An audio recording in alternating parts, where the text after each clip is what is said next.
Well, hello, ladies and gentlemen. It is me. It is the wonderful Apostle Rob, your favorite apostle of Greater Works Christian Church, and your host on Table Flippers Podcast. If you didn't know this, that's what you're listening to right now. Oh, you like my hat? I know, I showed all of you some time ago, but I wanted to wear it again. It was sitting over there on my desk, so I said, hey, let's wear that for a little bit. I'm feeling a little bit patriotic right now. Now I'm feeling a little redneck patriotic. Now I'm feeling patriotic again. Anyways, hey, happy Mother's Day. I know it's a little belated. That was 2 days ago, but happy Mother's Day. I really hope all you moms had a phenomenal day, regardless of where you're at in the world.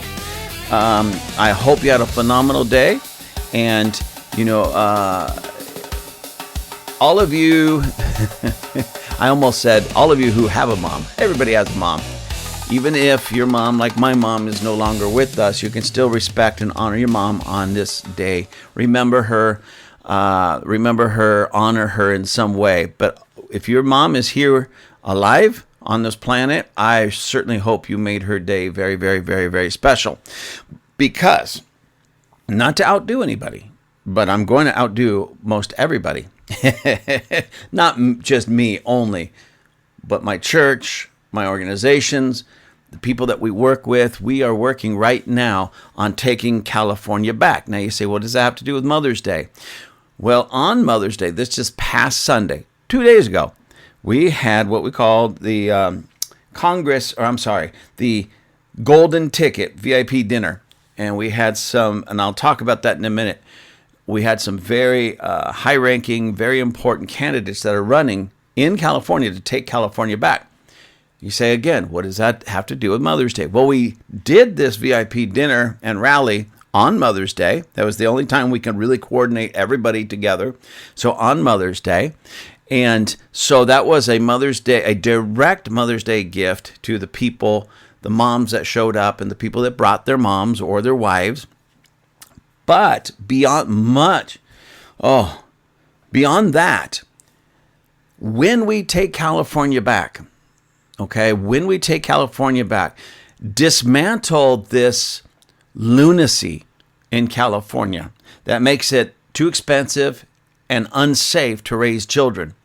When we can unravel all that lunacy, it's going to give you moms and dads and children, but moms, because I know this is on the heart of every decent mother, is to raise their children in a safe place where they can flourish, have safe and good schools, be able to afford a car that can get them back and forth to their soccer practices without breaking down, afford a home in a decent neighborhood where they could be raised up and they can play in the front yard and on the streets without any problems, without any hassles, without drive-bys and drug addicts and homeless and all that threatening them.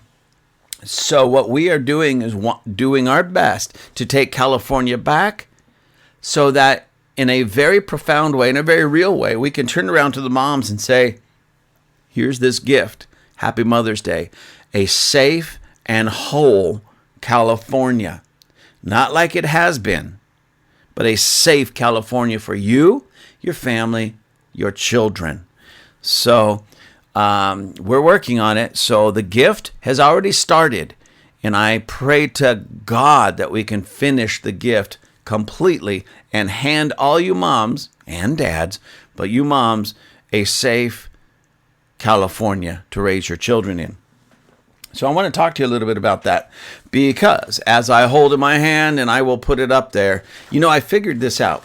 Let me. Somebody actually, in a nice way, called me out on this, because I said I'm going to put this, whether it's a picture or an article or some, up on the screen.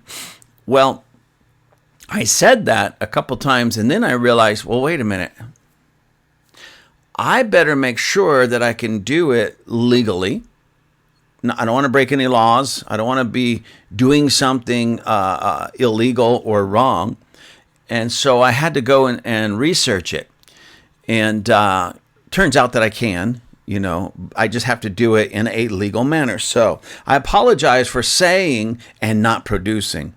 That's not anything I ever want to do. If I want to say I'm going to do something, I want to fulfill the promise.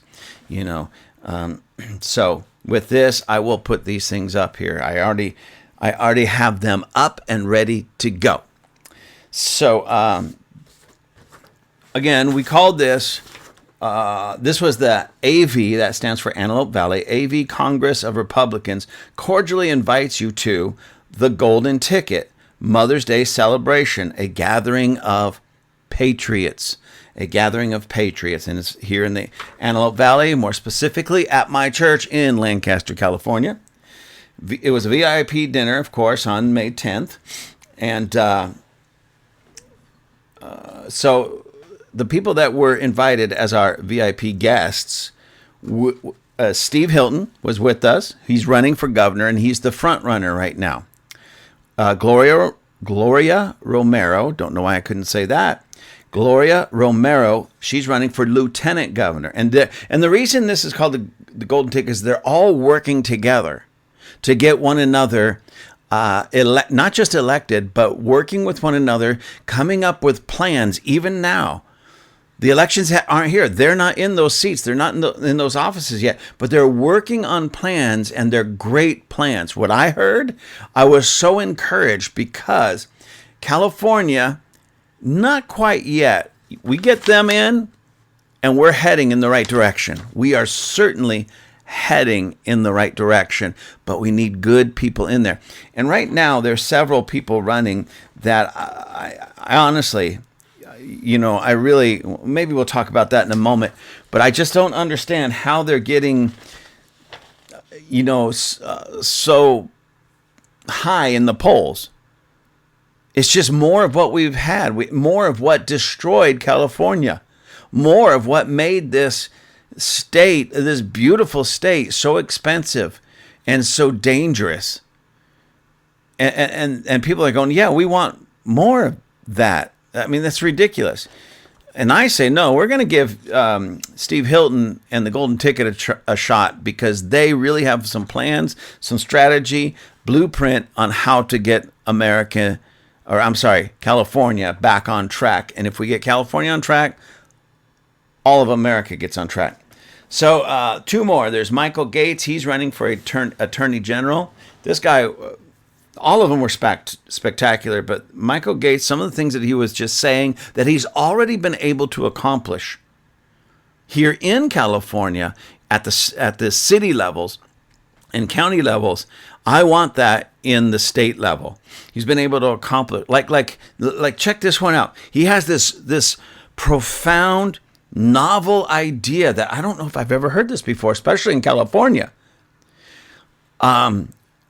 Let's put the criminals behind bars, and let's protect the victims. Because if you've lived in California, one of the things about California is decent citizens, decent people have been afraid to really stand up, because it seems like the decent citizen is the one that gets in trouble, where the criminal gets to go free. Well, Michael Gates wants to turn that around. And I so agree with him. It's time that the victims and the citizens be treated with dignity, and the criminals that are working hard against the citizens of California, they need to be behind bars. Oh my gosh, what a novel idea. I mean, this is just so weird. Why didn't anybody think of this before? Another gentleman, again, I really liked all four of them. Another gentleman, he's running for state controller. He's the money guy. His name is Herb Morgan. And Herb Morgan, I think I have it up here. Herb Morgan he's a money guy. He is a businessman. He knows how money works. And it seems like in the state of California, the people running the show right now, they don't understand how money works. They spend so much money, and it goes to dumb places and dumb areas. And what they say it's going to go towards, it doesn't. The money doesn't really end up there. I mean, just think about this high-speed rail. This high-speed rail that was only supposed to cost. It was going to be expensive. It's going to cost a few $1 billion, and it was supposed to be up and running by 2020. By 2020, we were supposed to have a high-speed rail in California, going up, I believe, if I know this, like the Central Valley, connecting, I want to say like San Francisco Bay Area to the LA Basin area. We don't have any. And here it is, 2026. There's 6 years, and it's cost about 6 times, and we have not one track laid yet, ladies and gentlemen. And they say it's still not going to be done until like 2030 or beyond. And here's the thing. I don't want a high-speed rail. I don't want it. I don't care for it. They put in this MetroLink in Southern California that connects like Orange County to LA and the different parts of LA, maybe San Bernardino County. And so I rode on it one time, and I was so disappointed because when it first opened up, they said, hey, business people, instead of driving for 2 hours down below, take the MetroLink and get some work done on the MetroLink. So I had to go down to downtown LA one time. I was invited to the County Board of Supervisors meeting to open up in prayer. I was asked to do the invocation. So I said, okay, I'm not going to be down there long. I don't want to fight traffic just to walk in, pray, bless the place, sit down for about 20 minutes, and then walk out, and then have to fight traffic again. So what I did is I took the MetroLink. And I thought, well, that's great. I can get some work done. I assumed, ladies and gentlemen, in a place such as Los Angeles, California, on their MetroLink train, that it's expensive to ride on, and they keep pushing like this is the wave of the future. You've got to do this so you can get more work done. I assumed that there would be Wi-Fi. So I brought my tablet. I had my phone, and I needed Wi-Fi so I can get a little bit of work done on the ride down there. No Wi-Fi.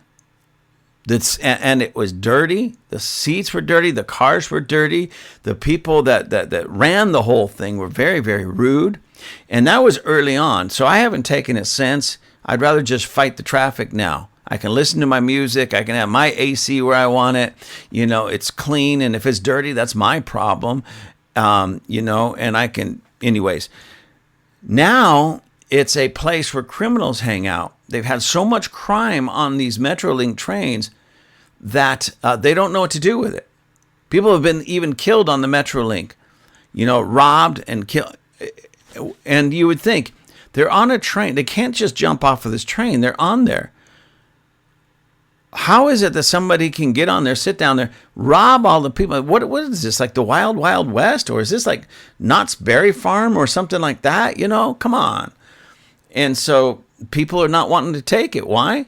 They don't want to pay more money than it would cost them to jump in their own car and drive down there, or drive with a friend, and have the chance of being robbed or possibly even killed. You can't really get much work done if you don't have Wi-Fi. And if the seats aren't comfortable enough to where you have like some type of table or something pops out there and you can do some work. So this whole thing that they pushed on it was kind of this weird, strange fabrication, deceitful thing. So anyways, back to this. So whether it be a high-speed train going through California as a whole, or just a MetroLink going through Southern California, it's a waste of time, it's a waste of money, it's a waste of energy, and it's time that we take our state back and stop all these silly, ridiculous, ignorant projects that are just costing you and I, the taxpayer, billions and billions of dollars, and they still haven't gotten anything done. Thank you, Gavin Newsom, for being the worst. And you know what? After Jerry Brown and some of them, I didn't think. And there was a Gray Davis. He was a governor. Gray Davis and Jerry Brown. Two of the, worst politicians in probably American history. And they were right here in California. And now Gavin Newsom takes the cake. This guy is such a narcissistic twit, running this state into the ground. And there's so much fraud right now that's being uncovered.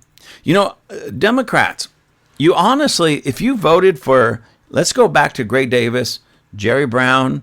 If you voted for, especially Gavin Newsom or any Democrat, especially in California, you should be absolutely embarrassed and humiliated. I've said this before, and I'm sorry, but it's the truth. I'm not looking as much at the politician. I'm looking at those who vote for them, because we know who the Democrats are. We've known for 50 years, and people still vote for them. And so knowing how bad the Democrat Party is. I mean, Gloria Romero used to be a Democrat, and she stood on the platform in my church in this event and said, listen, I was a Democrat. And it's not so much that I left the Democrat Party left me. And she talked about just how wacko and weird and sick the Democrat, her original party, has become. We had Alex Villanueva, if you know who that, he was the ex sheriff, LA County Sheriff. He's running again for LA County Sheriff. And he said the same thing, because for years I was a Democrat. He says, but I didn't really leave the Democrat Party. The party left me. And they became so weird. And they take all the weird, sick, fringe, perverted nonsense and prop it up as if it's healthy and normal, and put all of their money in the sick perversion. And the good, decent people that are just trying to work a job and raise a family, we can't make it. Why? Because all of our money and resources is going to the sick perversion and ridiculous, corrupt, fraudulent plans and things such as this high-speed rail. Even Bill Maher, if you know who Bill Maher, he is not just a Democrat, but he is a leftist. And this leftist has been spouting more kind of conservative ideology. Doesn't even realize, so don't tell him. He's been spouting more conservative ideology because he's been calling the Democrats on their fringe weird. He told Gavin Newsom on television in an interview, drop the train, drop it, forget about it. Don't even worry about it. You spent too much money on it, and you haven't even laid any track. And people have been calling him on this. And what does he do? He doubles down and spends more money. Well, where's the money going if they haven't laid any track? If it was supposed to be up and running by 2020, and they don't even have one track laid, where's the money going? I mean, I don't know about you, ladies and gentlemen. Did any of you receive a check? And if you did, let me know, because I'm going to call the FBI and turn you in, because you're not supposed to be getting a check. It's supposed to be going towards building a train, and the train isn't there. The tracks aren't even laid. And do you think Gavin Newsom cares? No, because he can't run for governor anymore. He's got his sight on the presidency. Oh, Lord have mercy. Wouldn't that be a thing? So, we're taking California back. I'm going to say their names again. This is the golden ticket. You'll see it up there in just a moment. But vote for these people. Steve Hilton for governor. Gloria Romero for lieutenant governor. Michael Gates for attorney general. And Herb Morgan for California state controller. We need them in there. These are already tried, true, and proven people in their own rights, in their own business, even some politics. And they've done some great and fantastic things. We need to get just because somebody like Gavin Newsom has a great head of hair, who cares? He messed up the state. His hair doesn't make up for all the foolishness and the wickedness that he's perpetuated on the people. So we're taking our state back. We are taking our state back. You say, well, what about, there's other people like Chad Bianco running in. A lot of Republicans and conservatives love Chad Bianco. He's the sheriff, the present, right now, current sheriff of San Bernardino County. And I'm just going to be honest with you, ladies and gentlemen. I have nothing against Chad Bianco. Okay, the person, I've heard him, and I like some of the things that he says. There's a few things, but they're minor, that I would go, oh, I don't really care about that, but they're minor, okay? But I will say this, there's something to be said about Many, not, of course, not all. So those of you who love Chad Bianco, I'm not necessarily throwing you personally under the bus. I'm just telling you from my experience. This is my experience of what I've seen and what I've read and what I've heard. Many of the Chad Bianco supporters, it's so weird. You know what? A lot of conservatives, or people that claim to be conservative or typically vote conservative, they're starting to embrace the mindset of the left in many ways. Because what I have seen is a lot of Chad Bianco supporters, not Chad. So, Mr. Bianco, if you ever listen to this, I have nothing against you, and I think you honestly would make a pretty good, a great governor. Certainly better than what we have, okay? But I will say to you, sir, that some of your supporters, and I know this could be said about anybody at any time, it just seems to be more than normal, have got this like Hilton derangement syndrome. You know, they've sort of adopted Trump derangement syndrome from the left and kind of just flipped it to Steve Hilton derangement syndrome in a weird way. I mean, honestly, I've seen some of the posts and the comments and such on social media, and it's hard for me to believe this because we're supposed to be in the same camp. Because here's my take on it. Here's my take, ladies and gentlemen, this is for everybody, even including you Chad Bianco supporters. Here's my take on it. We need to take our state back. And taking our state back is far more important than even a single candidate. All right? Because right now we got some pretty good candidates running on the Republican side. At least two of them. I should say two. Okay, two.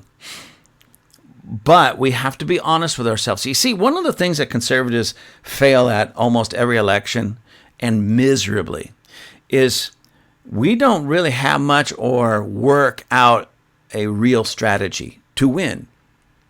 And so California is so messed up. This isn't just one of those things, oh, vote your heart. No, let's this time vote our brain.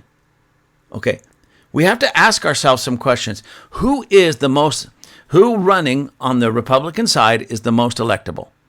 Okay, number one. And once we figure that out, because the race is getting so close, and as we get closer to the election, it'll get even closer. And I do not want another Gavin Newsom in there, well, he can't run anymore. You know what I mean. I mean somebody like a Gavin Newsom with the same policies, the same drive, the same fraud, the same nonsense, the same lies, the same deceit, the same perversion. I don't want that anymore.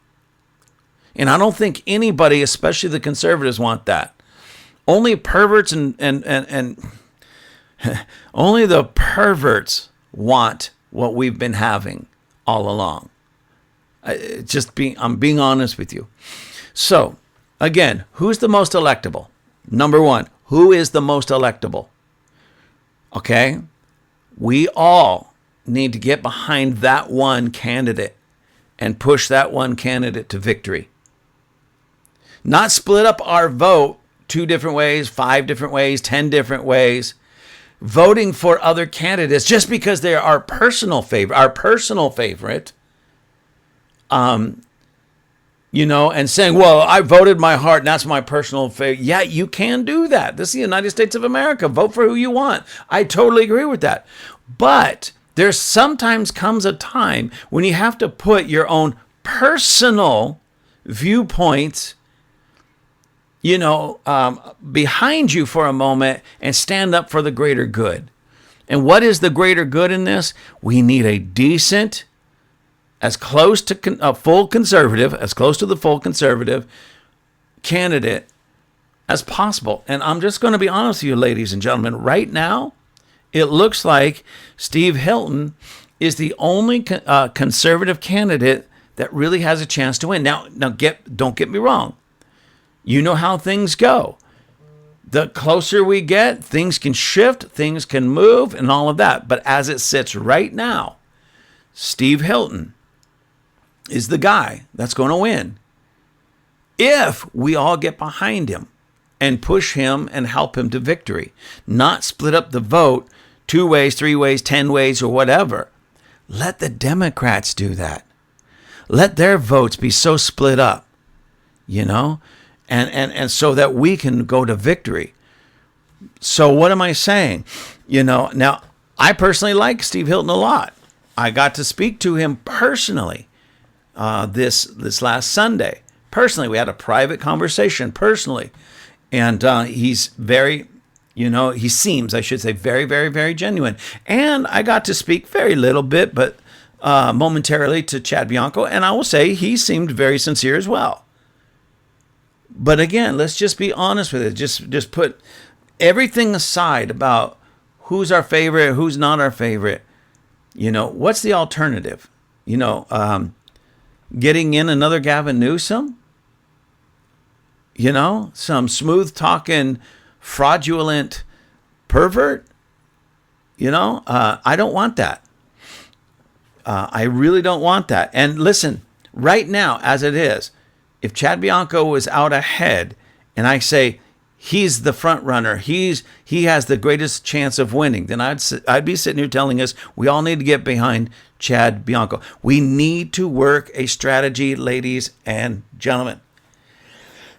Just recently, there's a gentleman in our town. I won't even tell you his name, only because I'm not here to throw out this thing. So I'm not going to tell you some names on this, throw out names on this and that, and, smear or prop up in a unhealthy manner. But there's a gentleman running locally for a state assembly, I believe it is. Anyways, yeah, state assembly. So, and he's a nice guy. He and I have gotten to know each other, and he's a nice guy. He's a great guy.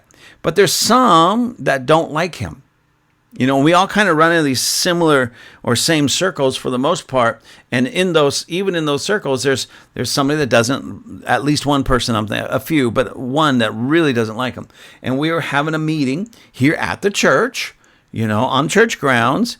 And the gentleman that was running, he was there, he was being spoken of. He wasn't there, but he was being spoken of in a great way, a nice way, And somebody in the room started yelling and screaming, he's a bum, this, that, and the other thing. And that just was not the time or place for it. Let me explain to you why. Because we're all supposed to be of the same party and mindset. All supposed to be conservatives. All right?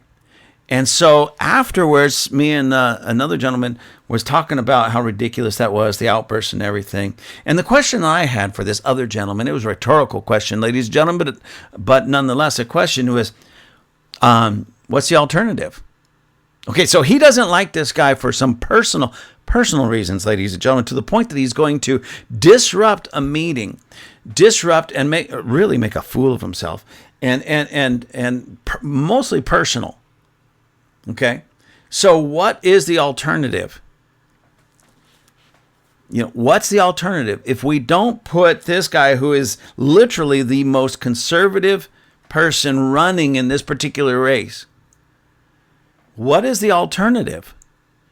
Do we want, do conservatives want another Democrat in there, super liberal, greasy, perverted Democrat in there, because we can't bring ourselves together, because we can't see the bigger picture than our own personal vices or our own personal choice, our own personal desires. We can't see the bigger picture that maybe somebody running isn't 100% of what we want. But then again, who is?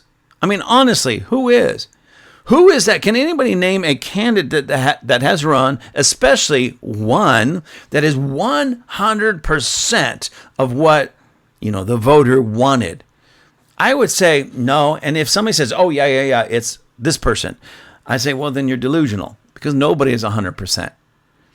My wife and I, we've been married 37 years, and we get along pretty good, and we still have our disagreements. I'm not 100% for her in the sense of the day-to-day choices and things, and neither is she in that sense. There are still some things that we're trying to work out.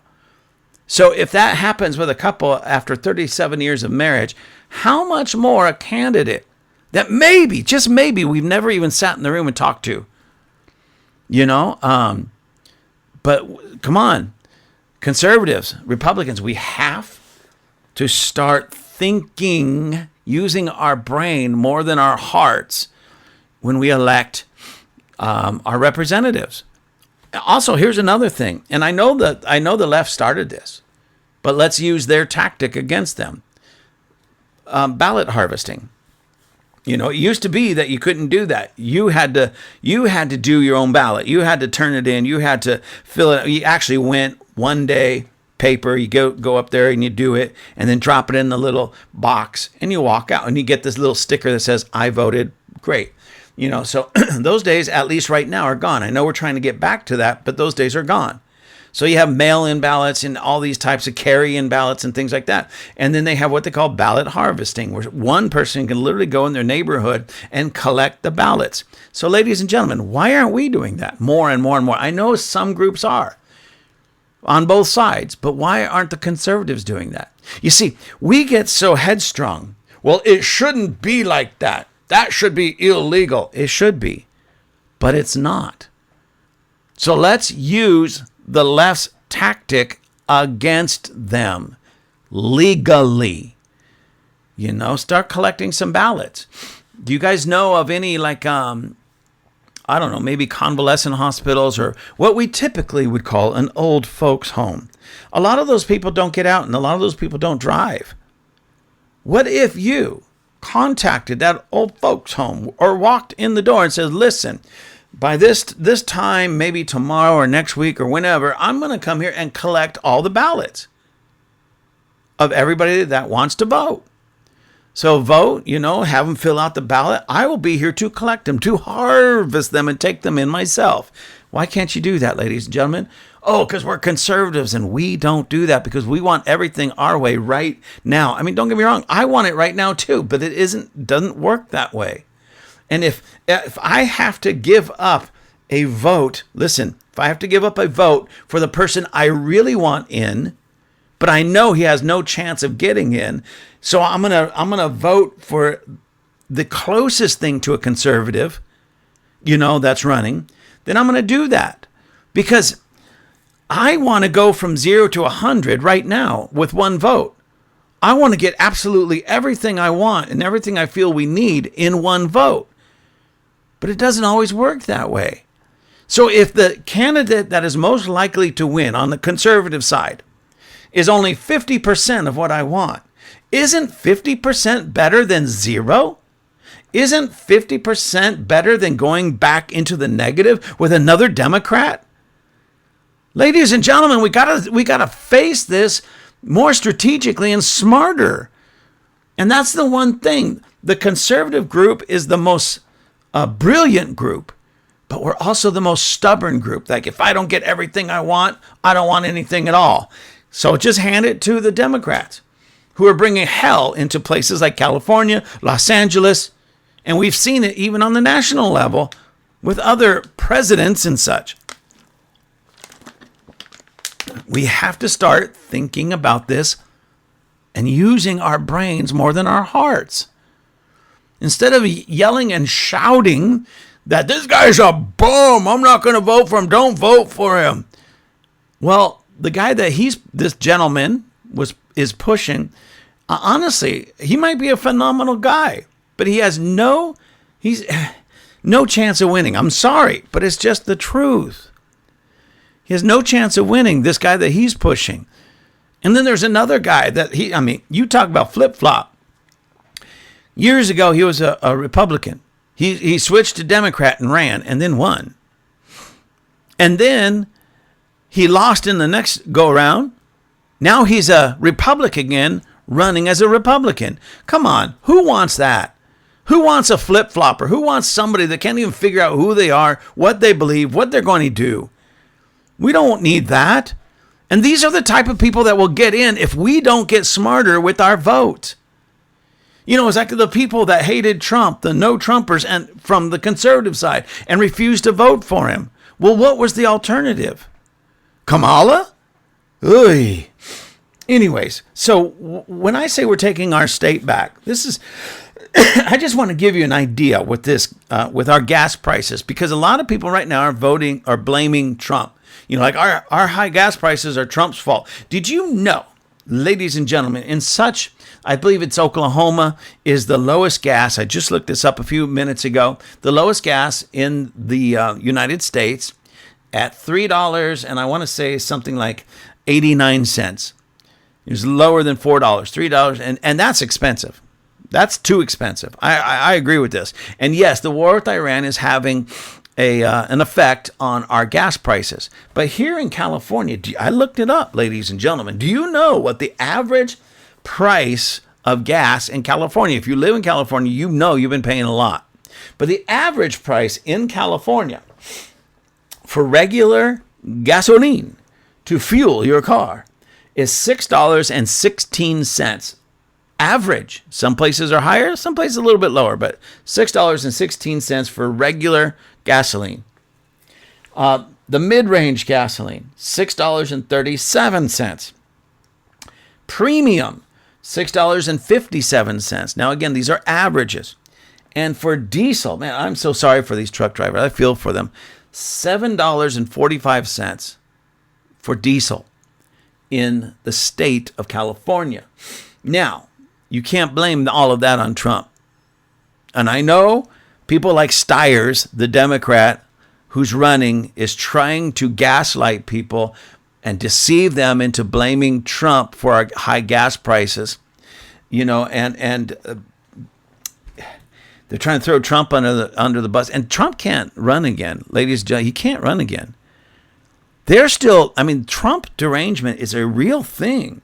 It's a real thing. And it's also beginning to spread and even it's like a bad virus, how it takes shape and it changes form just enough. So it went from like Trump derangement to, I've said this before, like Israel or Jewish derangement syndrome. Now we have anybody that's somewhat concerned. We have the Steve Hilton derangement, and that's crept into, like I said, not against you, Mr. Bianco, but some of your followers, some of the people that are really supporting you have Hilton derangement syndrome, and which would concern me if I was Bianco. Let me tell you why. Because if these people have become unhinged to where they're arguing and fussing and fighting with fellow conservatives over Hilton because they love Chad Bianco so much, all he has to do is do something that they don't like, and they'll turn and flip on him. They will turn and flip on him.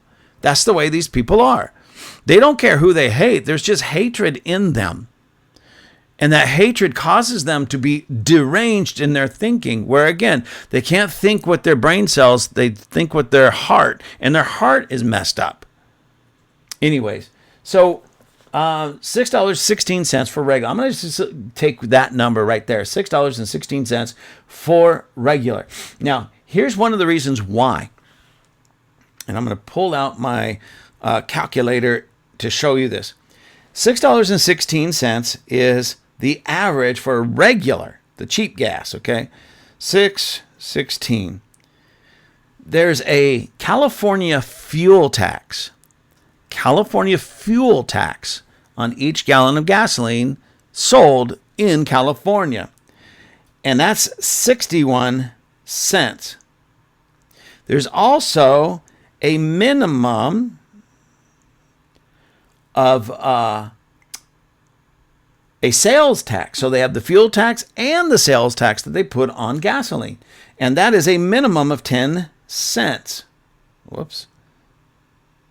I have to put a decimal point there. Okay, so now with other fees, federal taxes and other fees, and because there's even more fees than that on top of it, it comes to a total of 89 cents. 89 cents per gallon that we are paying above the price of just the straight gasoline.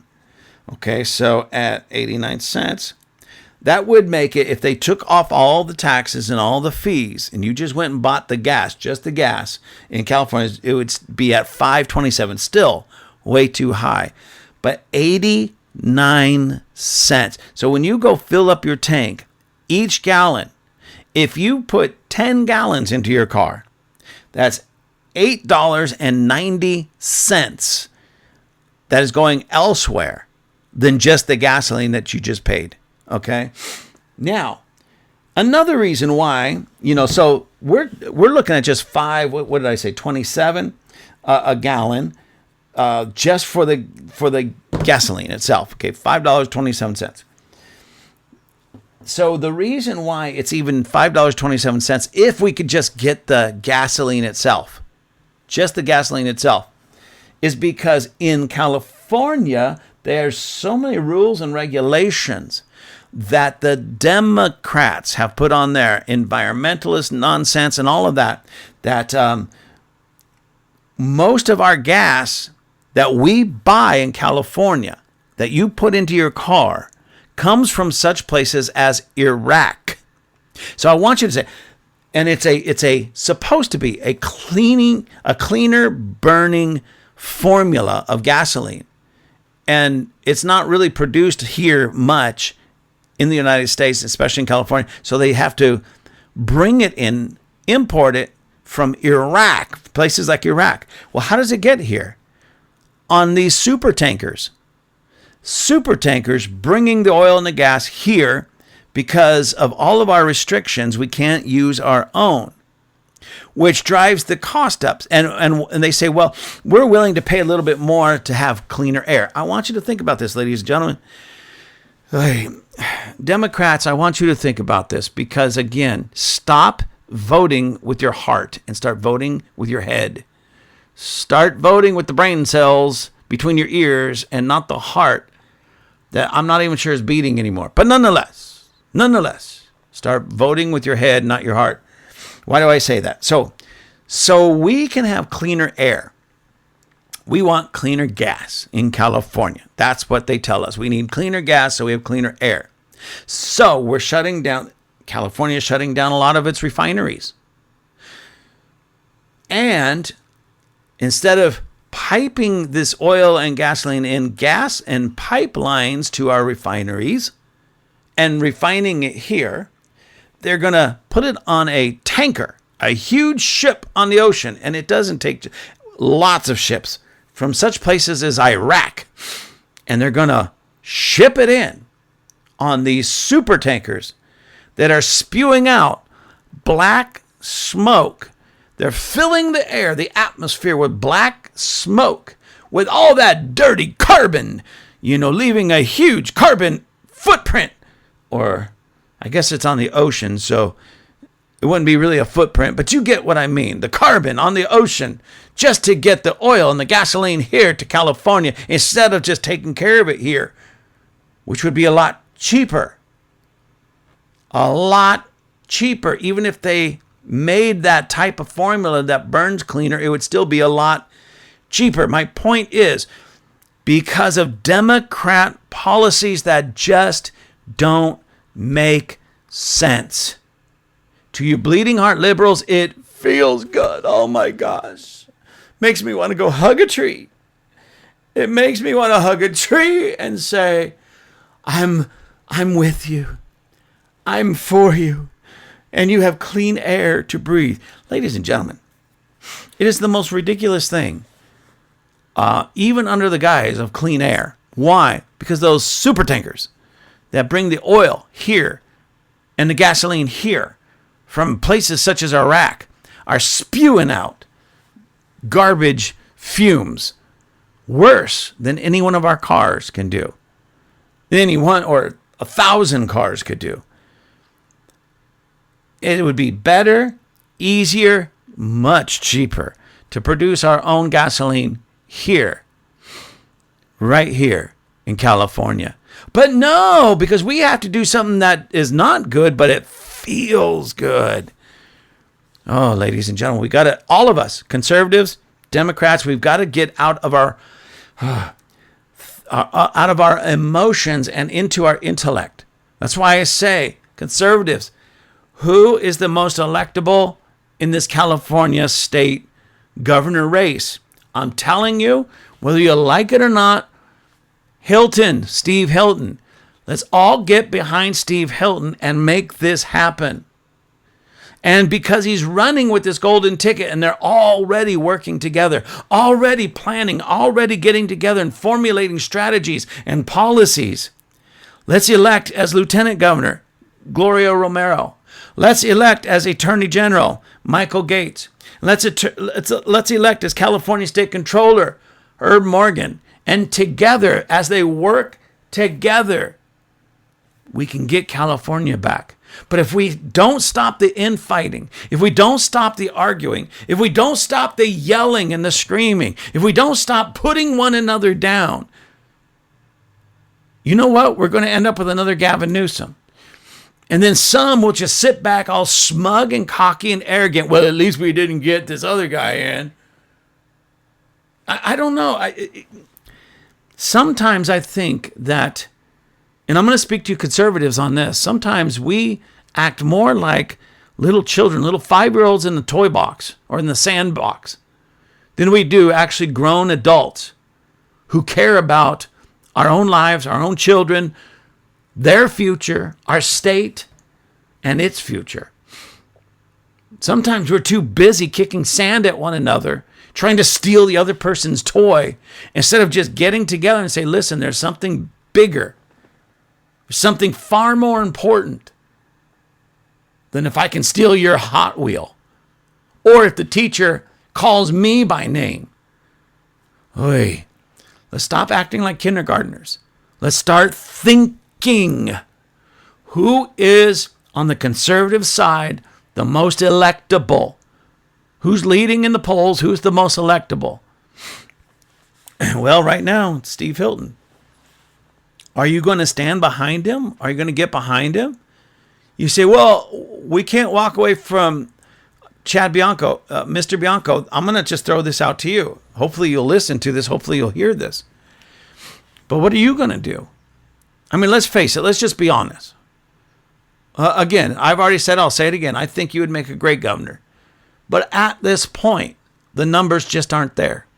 At this point, you're just not going to make it. I'm not trying to put you down because, again, I think you would make a great governor. But what are you going to do? Are you going to split the vote? Are you going to continue to fuss with Steve Hilton, split the vote, and then maybe neither of you get in and hand it off to the Democrats? You know, to the defund the police Democrats? Or are you going to, back up and say, listen, I'm not going to win. I'm going to step out of the race and I'm going to support Steve Hilton and tell everybody that's been supporting me to now support Steve Hilton. Maybe, just maybe, he could hit that 51% right away in the primaries. I don't know. It's just a thought. So anyways, just think about that. Pray about that, ladies and gentlemen, because again, I'm not even trying to say or use this as a vote a certain way because that's who I like, or don't vote this way because that's who I don't like. Nuh-uh. I'm trying to think strategically. And I think it's time that we think strategically. And strategy tells me that Steve Hilton is our guy. Strategy tells me that Gloria Romero, Lieutenant Governor, that's our girl.